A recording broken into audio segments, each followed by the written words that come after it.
Luc, chapitre 15. Tous les collecteurs d'impôts et les pécheurs s'approchaient de Jésus pour l'écouter.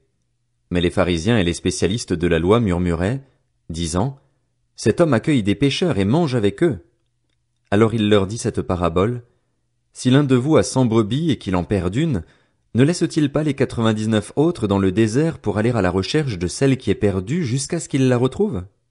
Lorsqu'il l'a retrouvée, il la met avec joie sur ses épaules et, de retour à la maison, il appelle ses amis et ses voisins et leur dit, « Réjouissez-vous avec moi, car j'ai retrouvé ma brebis qui était perdue. » De même, je vous le dis, il y aura plus de joie dans le ciel pour un seul pécheur qui se repent que pour 99 justes qui n'ont pas besoin de changer d'attitude.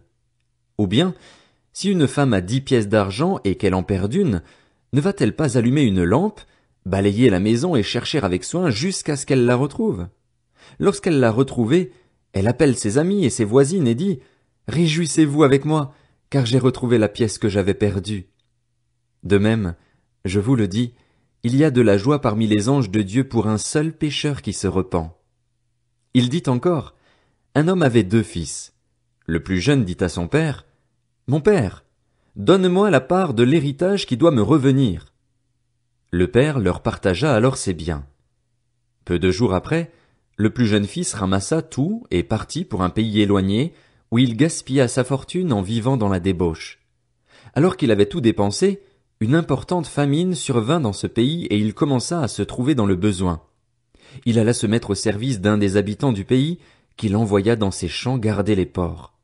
Il aurait bien voulu se nourrir des caroubes que mangeaient les porcs, mais personne ne lui en donnait. Il se mit à réfléchir et se dit, « Combien d'ouvriers chez mon père ont du pain en abondance et moi, ici, je meurs de faim.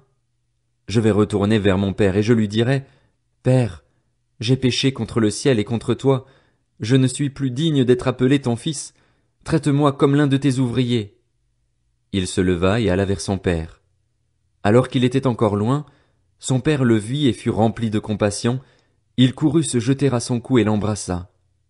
Le fils lui dit, « Père, j'ai péché contre le ciel et contre toi, je ne suis plus digne d'être appelé ton fils. » Mais le père dit à ses serviteurs, « Apportez vite le plus beau vêtement et mettez-le lui. Passez-lui un anneau au doigt et mettez-lui des sandales aux pieds. Amenez le veau qu'on a engraissé et tuez-le. Mangeons et réjouissons-nous, car mon fils que voici était mort et il est revenu à la vie, il était perdu et il est retrouvé. » Et ils commencèrent à faire la fête. Or le fils aîné était dans les champs. Lorsqu'il revint et approcha de la maison, il entendit la musique et les danses. Il appela un des serviteurs et lui demanda ce qui se passait. Le serviteur lui dit, « Ton frère est de retour et ton père a tué le veau engraissé parce qu'il l'a retrouvé en bonne santé. » Le fils aîné se mit en colère et il ne voulait pas entrer.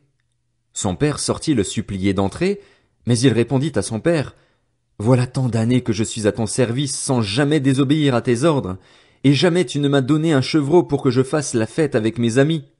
Mais quand ton fils est arrivé, celui qui a mangé tes biens avec des prostituées, pour lui tu as tué le veau engraissé. » « Mon enfant, lui dit le père, tu es toujours avec moi et tout ce que j'ai est à toi.